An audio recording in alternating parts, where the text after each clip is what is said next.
back like we never left. It's Double Move Sports. As always, I'm Stef Albiero. I'm here with the fantasy phenom, Alex Lott, and we're jumping in today, the Fantasy Pros Mock Draft Simulator, and running a 12-team PPR mock draft. Alex, you ready to get into this? Steph, less than a month from opening kickoff. It is full-on draft season. This is going to be a fun one. You're drafting from the 108 spot. I'm drafting from the 111. It was totally random when we set this thing up. PPR, pretty normal roster, quarterback, 2 running back, 2 wide receiver, tight end, flex, and we'll get into some bench spots as well. But Steph, you're up on the clock at the 108. It was a running back run before you, which we're going to see in a lot of drafts this year. We saw CMC, Derrick Henry, Dalvin Cook, Kamara, Zeke, Saquon, our consensus top 6. And then we saw Nick Chubb slip in at the 107. So you're going to have the choice here. Do you continue the running back train, or do you go with your wide receiver 1? Or Kelsey? Yeah, this is a tough one. I'm probably not looking at Kelsey here. Just from the drafts that I've done, I haven't really loved the ones going tight end in the first round. It just feels like I'm lacking a lot of star power in the positions where you typically need a few guys who can give you that weekly boom upside and be relied upon on a reliable basis. For me, I'm going to go Tyreek Hill here. I haven't done that in a ton of drafts yet, but we went through our wide... Over Adams. Over Adams, even though Adams, we talk about our rankings, talk about our tiers. Guys, go check that out. Last week, we went through, 48 wide receivers and put them all into tiered rankings so you know who to go after in these drafts. But one of the things, Alex, that you said on that video was talking about Tyreek Hill and his upside. He has potentially an unprecedented level of upside going into 2021. If the Chiefs offense gets hot and those sparks turn into full-on forest fires in Kansas City, Tyreek Hill could do things we may not have ever seen before from a wide receiver in the NFL. He does have truly unlimited upside. We know he has the speed. We know he has the offense. We know he has the quarterback. And we saw glimpses last year, not only from his consistency on a week-to-week basis with having multiple games, almost like all of his games, I'll spot check it later, double-digit fantasy points. And then we saw him in games like against the Tampa Bay Buccaneers, breaking records, breaking fantasy football, winning people weeks single-handedly with those performances. So I'm going to go Tyreek Hill. It's a little bit different than what I typically do, but that's the reason why we do these mock drafts, to experiment, theory craft, and see how things play out. A ton of good running backs still left on the board that I can scoop up in the second. Now, after my Tyreek pick, there goes Adams. So it's that true tier 1A. We look at wide receivers. Jonathan Taylor went at the 110. I'm sure you were eyeing him at the 111. Who are you going with here as you enter this first round turn? I'm going to be honest. I think drafting at the 107, 108, 109 is the toughest spot this year because you miss out on those top tier running backs. You have to make that choice. Do you go with a stud running back, but he might not give you the upside of a Kamara, of a Dalvin Cook, of a Christian McCaffrey, or do you take the top wide receivers and hope you can fill out running backs later on? You and I both really like to stack running backs at the start of drafts, and that's what I'm going to do here. I know Kelsey is there. It's a little bit tempting. Diggs, Hopkins, Ridley, all fantastic as well, but I need to start out this draft with a running back. So I'm going to go with Austin Ekeler. This is a PPR draft. He's in LA with Justin Herbert. The offense is going to have a ton of upside this year. So I'm going to lock in Austin Ekeler in the first round, get that RB1 spot taken care of, and give myself a really high floor with the PPR volume. And who knows, in LA this season, we could see Ekeler have a bigger workload than he's had to date in his career. So Ekeler feels great as a first running back on my team. At the turn, we did see Kelsey and Diggs go. So Team 12 doing a little 0 RB action at the back of the turn. And now I really have full reign to do whatever I want here. I could go at running back, wide receiver, tight end, whatever position I want. Too early for Waller or Kittle. If Kelsey would have made it here, I would have thought about it. So I'm really deciding between Aaron Jones at running back and DeAndre Hopkins at wide receiver. I typically do stack 2 running backs at the start of drafts, but I'm going to see what happens here if I go ahead and snag a top 3 wide receiver in my book for this season, DeAndre Hopkins. I have it Tyreek Hill, Devontae Adams, DeAndre Hopkins. So I'm going to start out Ekeler, Hopkins at this first turn, and hopefully I can get a good running back fall to me in the third round. Nicely done. And Hopkins was still there in our top 4. We've seen now our Double Move Sports Tier 1 wide receivers go with Hill, Adams, Hopkins, and Diggs. After that, we had Aaron Jones and DeAndre Swift. DeAndre Swift creeping up in terms of his ADP. Wow. Spicy take there. I would have waited a little bit longer to go for him because the guy who fell to me now at the 205 is Joe Mixon, a guy that I'm totally cool with as my set it and forget it RB1 this year. He's essentially Ezekiel Elliott light. Now Gio Bernard gone from Cincinnati, so should open up some of the more of that passing game work for Joe Mixon. Just hope that the offensive line can keep it together. They went and did address that O-line in free agency, in the draft. So hopefully some of those pieces can cement themselves for the Bengals and lead to Joe Mixon being essentially Ezekiel Elliott light on a high-powered offense that passes the ball a ton with 3 good wide receivers and a workhorse running back. Steph, after Mixon, we saw a mix of just about every position go off the board. We had a little running back run, some wide receiver action. Mahomes and Allen coming off the board a little bit early here, but in a lot of these home leagues, you're going to see people take these guys early in drafts. And interesting to me, Darren Waller and George Kittle both fell to the 3rd round, and you almost got a steal with George Kittle huge at the 308. That would have been incredible. I am happy you didn't, because your team would have probably turned out a lot better than mine if he had fell to you there. But you've got a really interesting choice here, Steph. You have one running back, one wide receiver. We're both in the same boat from that perspective, roster construction perspective, heading in to round 3. Some really good options on the board here at wide receiver and running back. Which way are you going to go? It's interesting, man. A lot of fun, exciting names on the board right now. And there's a lot of players that we've talked about on our channel. So, guys, if you're wondering, like, why aren't they going more in-depth about, you know, DeAndre Hopkins or drafting Darren Waller this year, go check out all the clips. We have a playlist on our channel. We call it the 2021 Fantasy Draft Kit. You can go in there, type in any player, and more than likely we're going to have a clip breaking them down, projecting out their 2021 season. And if there's players that we haven't hit on, that's where you join our Discord channel, our free Discord down below. We're in there all the time helping folks with drafts, trade advice, you name it. We got almost 100 people in there at this point, and it's pretty exciting. Everybody's super active. But Alex, it's interesting because all year I've been talking about this new tier of running backs that we have in 2021 that we just simply haven't had in years past. With that 2020 stud running back class coming in, with a lot of guys from the last couple of years now in their prime and, you know, getting workhorse volume. I think right now for my draft, you know, I've gone with the unlimited upside in Tyreek Hill. I'm taking a set it and forget it, stable, hopefully safe option, assuming good health.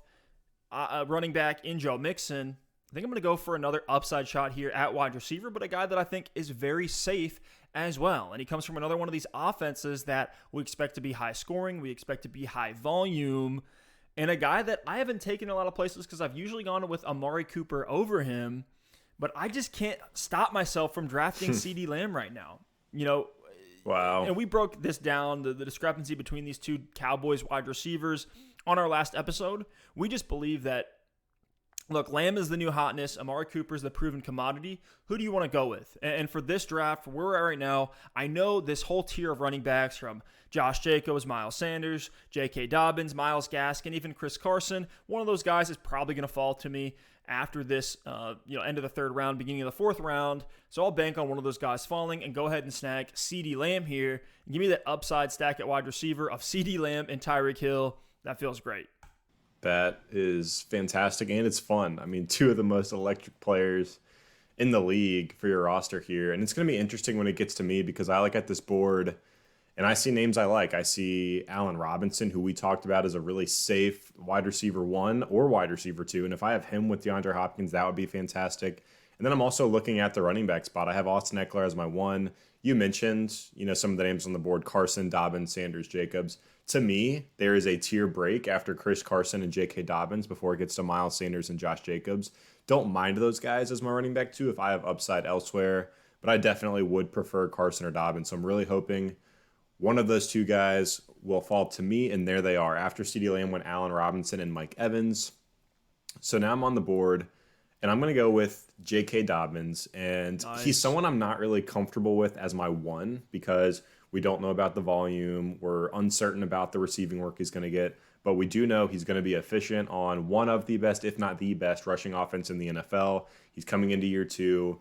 The receiving work can't go anywhere but up from where we saw it in his rookie year. So I like J.K. Dobbins as a guy that might not get 300 carries, but he is a good bet to push close to 1,000 yards, be incredibly efficient, and get double-digit touchdowns. So I'm going to lock him in as a running back too, and I know he's going to have touchdown upside week in and week out for my roster.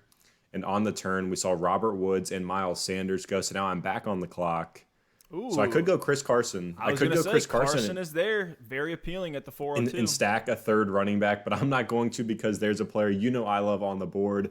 You just took his teammate Ceedee Lamb. Amari Cooper is sitting here for me. He's in our tier 3 wide receivers. If you haven't checked our tier rankings video, you have to check that out for the running back and the wide receiver position. We have tight ends up on our channel as well, but we have Cooper in tier 3. He was very close to being in tier 2. He's the wide receiver 1 on this Dallas Cowboys offense that's going to be high volume. You took Ceedee Lamb ahead of him. I don't necessarily mind that. I think he could push to be the one on this team. He could be a good bet to get more receptions than Amari Cooper. I don't think he'll have more yards, though. So I'm going to go with Amari Cooper for the Dallas Cowboys and feel really good about my start. Ekeler and Dobbins give me 2 really good running backs, guys that get points in different ways. And then at wide receiver, DeAndre Hopkins and Amari Cooper give me 2 proven studs who both have weekly upside. And they could pop for 30, 40 points on any given Sunday. Nicely done there. And after you went Cooper, it pained me to see both Tyler Lockett and Chris Carson, these super efficient Seattle weapons, go off the board. I know you're really, really high on Tyler Lockett, especially when you're stacking him with Russell Wilson. We'll get into some of the stacks later, but guys, one of the biggest things this year is going for those wide receiver quarterback stacks to maximize your upside and essentially double down on the players that you take in the draft. But I think I've come to a decision. And at this point, as my flex or wide receiver 3, I'm going to go with Cooper Kupp.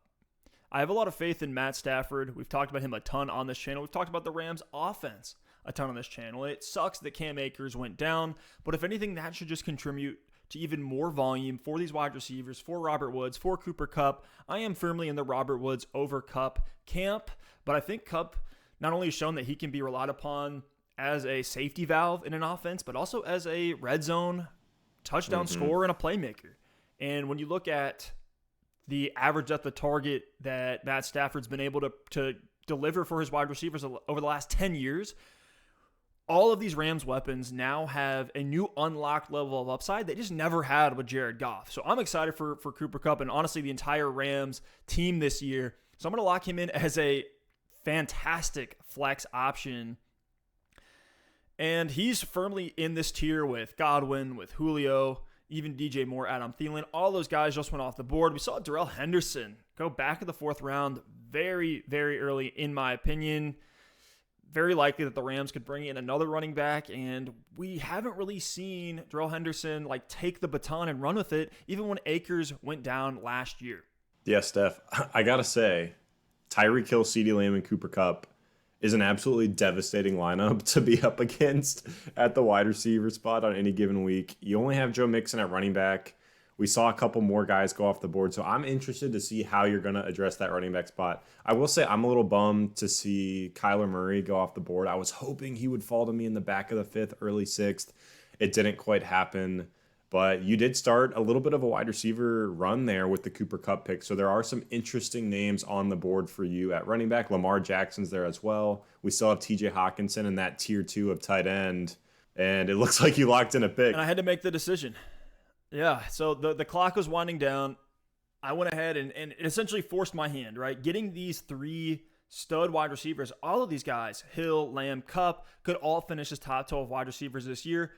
But it forced my hand to go running back, and so I had to settle with Myles Gaskin, and that is a great guy to be really the stopgap as far as running backs in this tier. Myles Gaskin in the late 5th feels phenomenal for me, a guy that was getting over 18 opportunities a game, even coming off of injury last year. The Miami Dolphins didn't address the running back situation in the draft. It should be an even more clear running back room, and Gaskin should be the main beneficiary of that.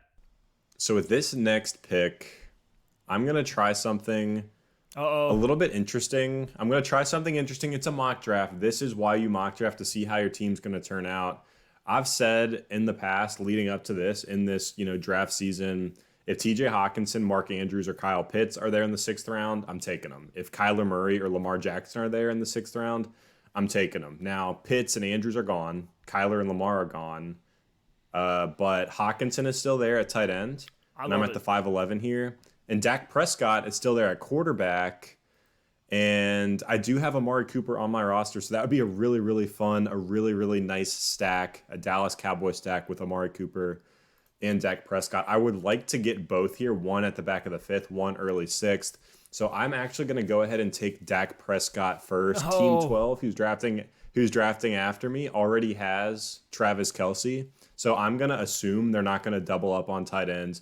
This is a little draft strategy tip. Look at the teams around you on these turns and make decisions accordingly. If you want someone to fall to you, especially if it's a quarterback or a tight end, look and see if teams, drafting between your next pick already have those guys, and that can help you make that judgment call of who is more likely to fall to you based on how the draft is going. So I locked in Dak Prescott at the 5'11", feels great, and it worked out. TJ Hawkinson fell back to me at the 602. Nice. So I love this as a set it and forget it tight end. No, I don't think he necessarily has the upside this season to jump into that tier one with Kelce, Kittle, and Waller. I think Pitts has that upside this year, but he has a lot of question marks as well as a rookie.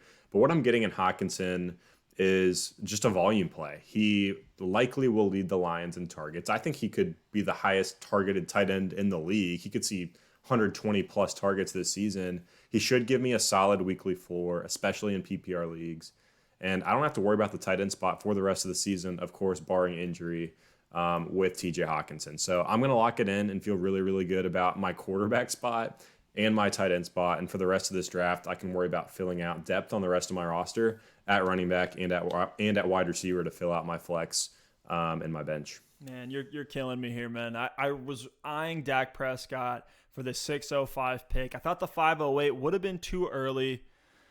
But I think I'm still going to go with the quarterback here. We're kind of in this dead zone where there's a lot of names that I like as my RB3, whether it's Chase Edmonds, Mike Davis, Javonte Williams, even Kareem Hunt. Damian Harris is another name that's a little bit deeper that I still could be okay with as my RB3, assuming I can shore him up a little bit with another name later on, like a Trey Sermon or maybe a Leonard Fournette or a Zach Moss. At wide receiver, it's a huge tier of fine wide receiver twos, and the discrepancy between wide receiver twos really isn't that big. The points per game differential between the wide receiver like 50 and the wide receiver 20 is barely anything. So I'm not going to overreact and go wide receiver here.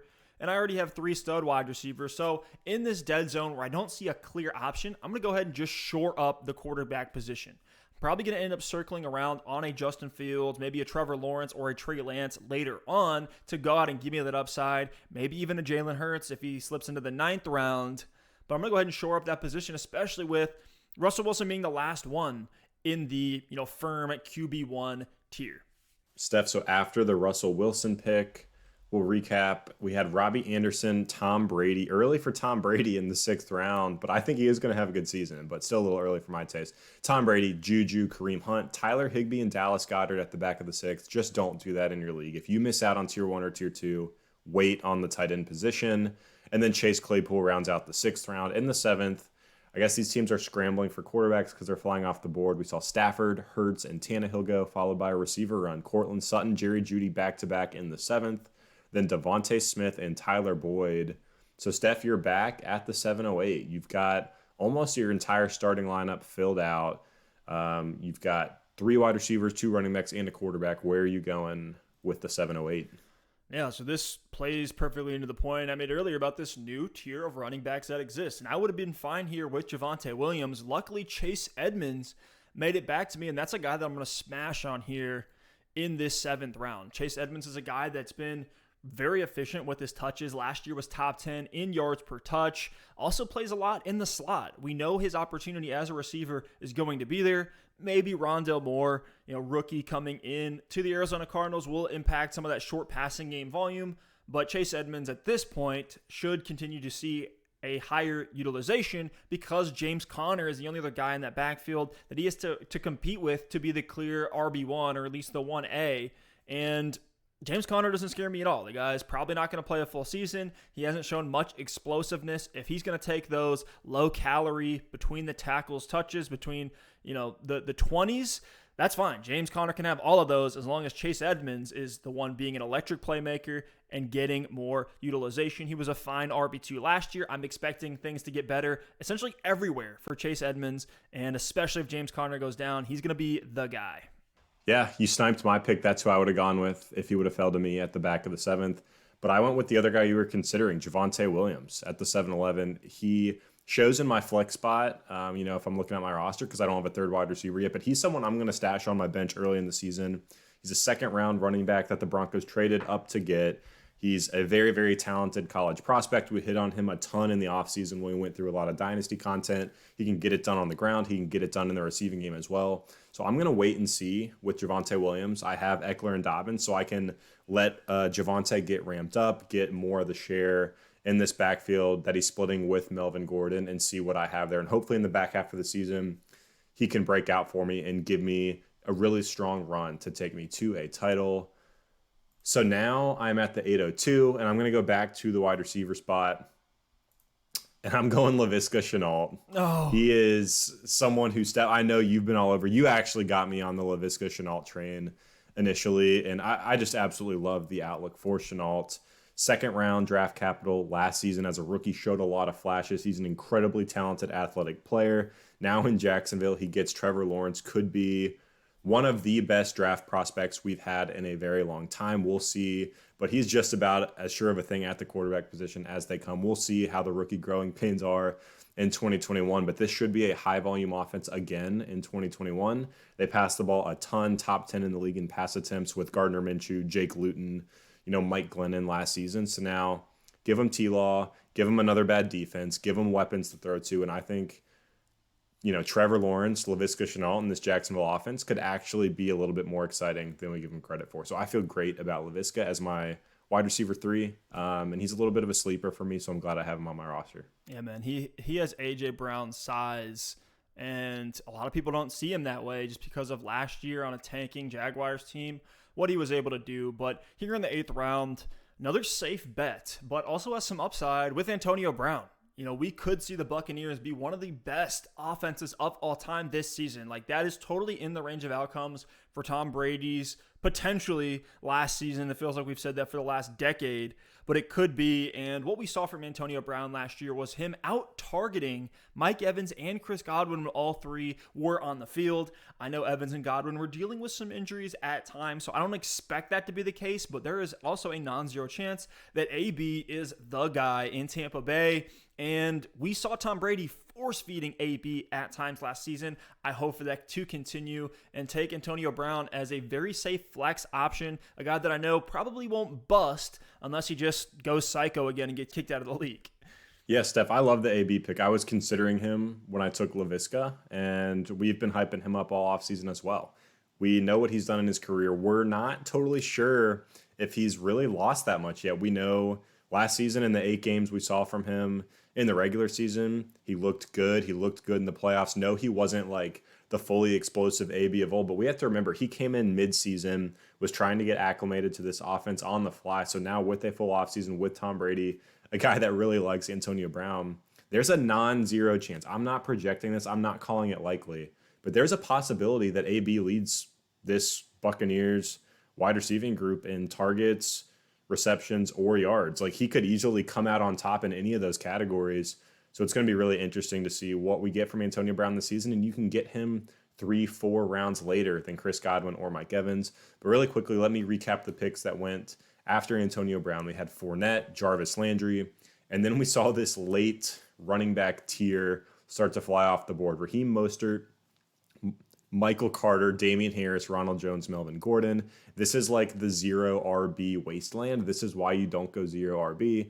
And then after that, we saw Curtis Samuel, Zach Moss, Trey Sermon, David Johnson, Michael Gallup, Mike Williams, and Michael Pittman. So that running back tier is a little bit nasty. If you get in a pinch or if you're in a deeper league and you need someone to plug into your lineup, like a Fournette, a Mostert, a Ronald Jones, a Melvin Gordon, those guys should get some volume early in the season. Now, you are capping your upside a little bit. There's guys on the board, A.J. Dillon, Tony Pollard, that you and I both agree have much more upside in 2021, but it just depends on what you're looking for. Like for me, and I'm interested to see what you do with your pick here in the 9th round step, but for me, I've got Ekeler, Dobbins, and Javonte Williams, so I'm feeling pretty good at running back. I don't need like a James Conner, plotter type guy just to plug into my lineup for 10 to 12 carries and hope for a touchdown. I'm looking for upside here. So as we get deep in these drafts, if you build your roster the right way, you can start taking these upside shots. So, Steph, where are you going here in the 9th round?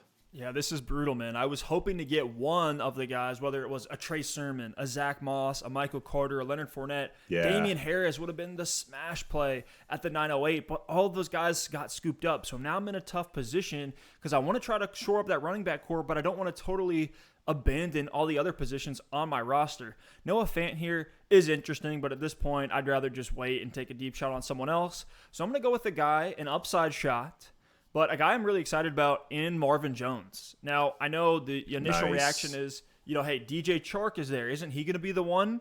Potentially. But we saw DJ Chark last year.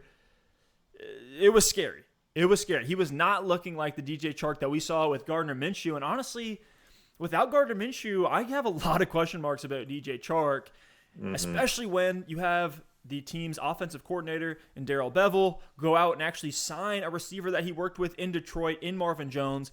Both Chark and Jones play the same role, and I think there's a very high probability that at worst Marvin Jones is the 3, and at best he is the number 1 on an offense that could be really, really electric, have a ton of upside if Trevor Lawrence truly is that dude. So I'm taking an upside shot on a guy who could be my flex or set it and forget it wide receiver 2 if things go right.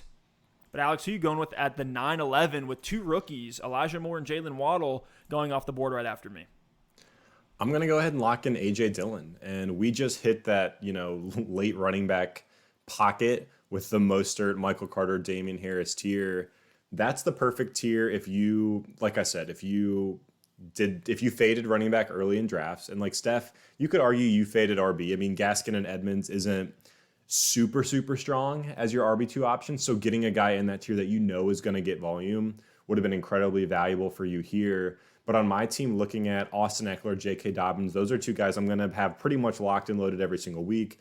I have Javonte Williams as well for some upside and some volume there in Denver as he gets ramped up this season. So I didn't need another guy that's just going to have a high floor and maybe some upside, but not huge upside. But A.J. Dillon is someone who I think has tremendous upside this season in Green Bay. I think he will have a role even when Aaron Jones is healthy. I think he's going to be fairly involved. But then he is the ultimate handcuff as well, because we saw what he can do last year when he got the opportunity to really take over this backfield for a game, over 100 yards, scored a couple touchdowns. So A.J. Dillon has tremendous upside in Green Bay. I think there's going to be weeks where he doesn't do much, but for the team that I have, I don't need to plug him in and hope for a touchdown. I can wait and see what he does in this Green Bay offense. And if things are trending the right way, if Aaron Jones misses any time, I'm going to have an extreme upside running back on my roster. Yeah, I love it, man. I've done a lot of in-depth breakdowns on A.J. Dillon. Check that out on our channel if you have not yet. But the man is a human wrecking ball. He's Quadzilla, as we've seen the memes on social media. But you were exactly right when you talked about my running back core. I still don't feel super strong with it. So I'm going to go ahead, just like your A.J. Dillon pick a guy from the same vein in Tony Pollard. I don't have Ezekiel Elliott, so this is not a handcuff play at all. And what I'm really banking on for, the true upside to present itself would be for Ezekiel Elliott to get hurt or to not play or something like that. But regardless, I think Tony Pollard will have a role. To a degree, I think he's going to be Chase Edmonds light from last year. Well, he will get used in the passing game. He will get a few carries here and there every single game. We've already had Mike McCarthy come out this year and say that he wants to keep Ezekiel Elliott fresh, especially when you consider the fact that this is now a 17-game season. You're not going to get the Ezekiel Elliott of old where he's getting 30 carries, 30 touches a game. Somebody's going to have to come in and break up the monotony with Zeke, and that's going to be Tony Pollard, who's shown to be an efficient running back, a great college prospect, and a guy that I expect to take the mantle from Ezekiel Elliott once he leaves the Cowboys as that running back in Dallas. Steph, it's crazy. Every single guy that I'm considering taking that I don't take, you end up snagging 3 picks later. Tony Pollard, someone I was thinking about with that A.J. Dillon pick.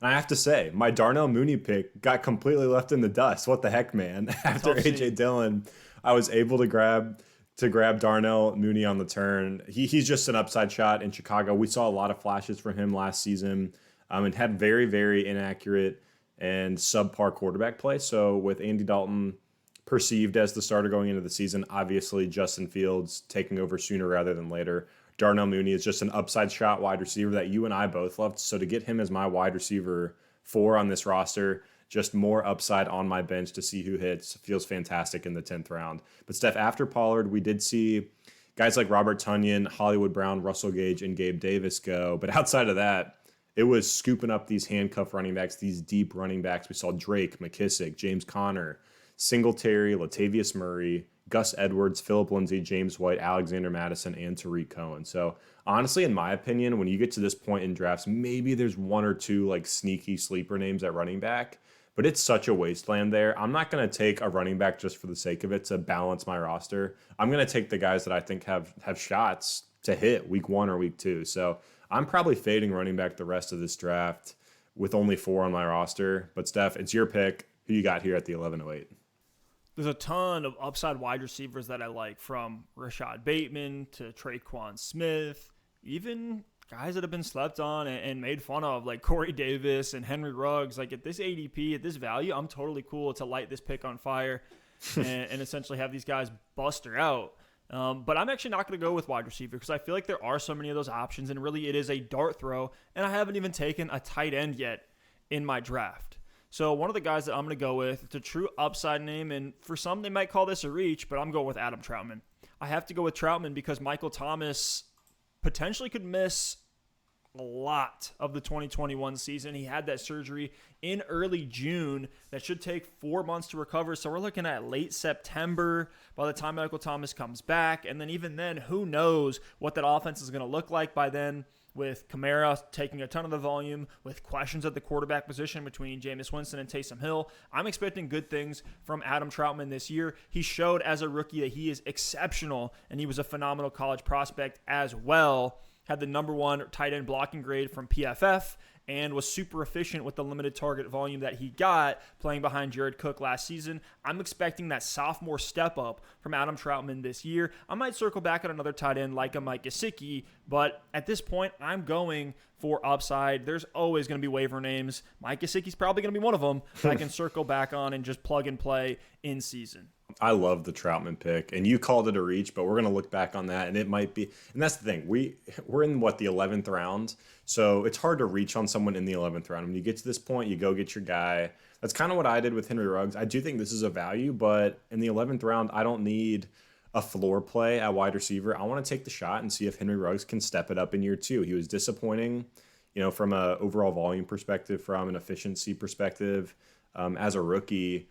Didn't get a ton of opportunities, battled some injuries as well. But Steph, I've showed you the highlights. I forced you to sit down and watch the Henry Ruggs highlights from his rookie season, and he was out there making some plays that I didn't remember him having.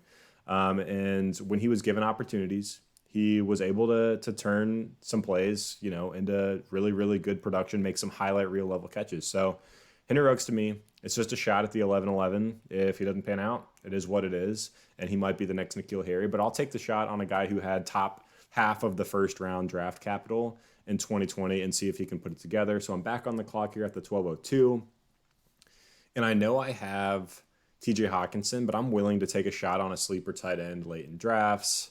And I'm also looking at the wide receiver spot.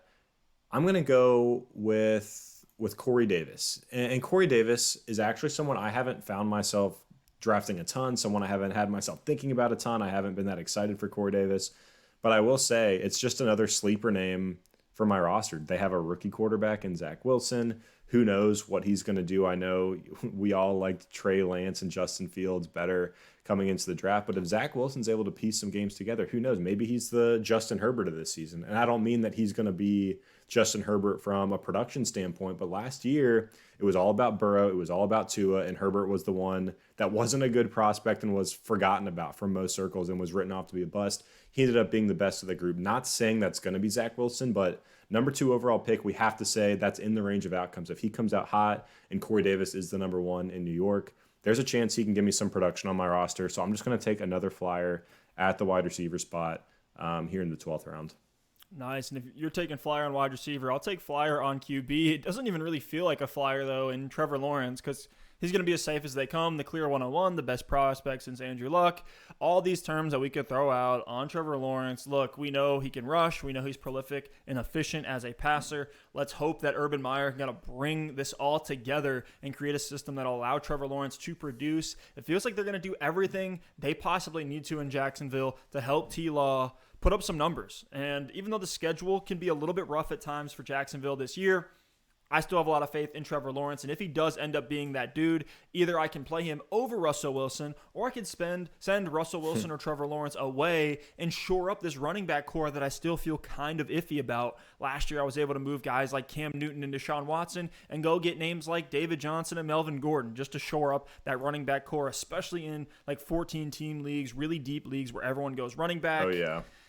But last pick of the draft, I'm going back to the tight end and I'm going to go with Jonnu Smith. And the reason I'm going to do that, even though he is kind of in this split target share situation, like it's a slim pie that's out there for the picking with these New England tight ends, but I just don't trust Hunter Henry to stay healthy for that long. And look, do we ever project injury? No, but we were seeing how things are playing out. He's already being injured in camp, and Hunter Henry went around earlier. And I actually like Jonnu Smith a lot more as a player. He's much larger, he's explosive, and that's what we're looking for. Guys who can make yards after the catch, go out and make big splash plays, go and put up touchdown numbers. We saw glimpses of it in Tennessee with Jonnu Smith.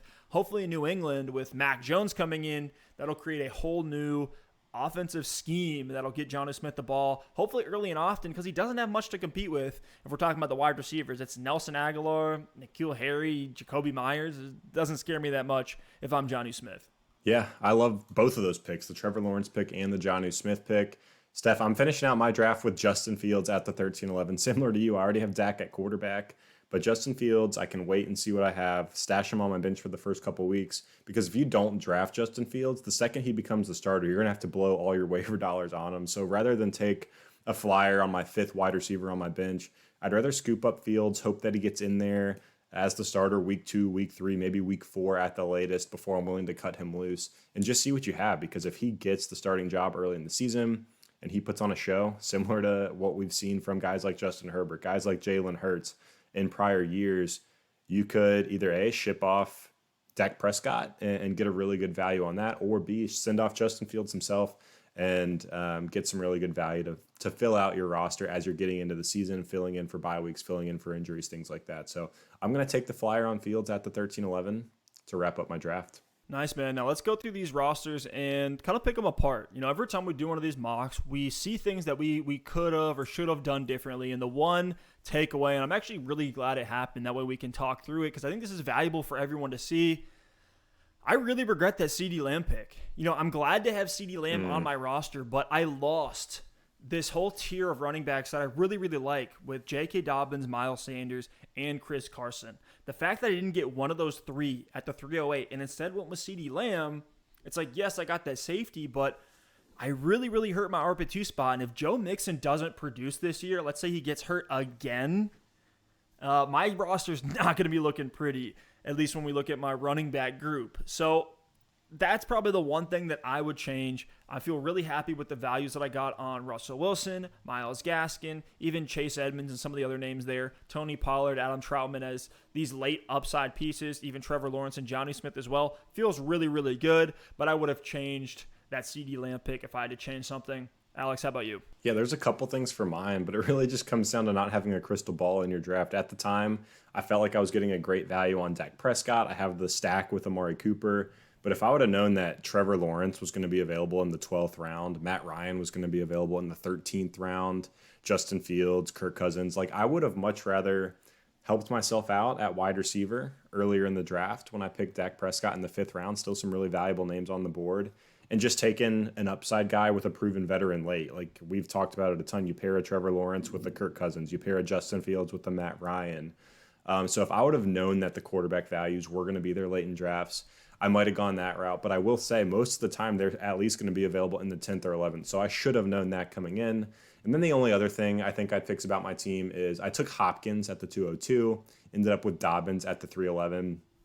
And just looking at who was on the board there, I think I would have rather had Aaron Jones, Robert Woods than DeAndre Hopkins, J.K. Dobbins. From a roster construction perspective, it's really similar, but I just think the drop-off in upside from Jones to Dobbins is a lot more than it is from Hopkins to Woods. So again, no way to know who's going to be there, and I'm still perfectly fine with Hopkins and Dobbins on my roster. I actually love this roster that I have. Yeah, I like it a lot. It's one of the favorite ones I've had. It's very well-rounded. It feels deep. It has upside. So I'm nitpicking at this point, and a lot of times you don't know who's going to get back to you, especially if you're drafting on the turn like I was. But all in all, I'm pretty happy with it. If I came out of one of my big leagues with a team like this, I'd feel really good. Yeah, man. All it takes for your roster, I feel like, is Javonte Williams to break out and have that, DeAndre Swift type season from last year. And I mean, Javonte and Chenault. That's a championship roster if either of those two guys hit, because you have really shored things up everywhere else. Interesting that we both went relatively early with quarterback. So if you guys are wondering, like, hey, why are they, not doing late QB like they always did the last 2 seasons that I've watched Double Move Sports, well, go check out our perfect QB strategy video where we go in depth about the quarterback position in these redraft leagues. But guys, let us know who you think had the better roster. Would love to hear any and all feedback. And if you want to continue the conversation with us, you can hit us up on Twitter at DoubleMoveSport or hit up that Discord channel. It's free to join. We're in there all the time doing live streams, roster advice, trade advice, all of it in a fun community. But thank you all so much for listening and watching, and we'll see you next time. Peace.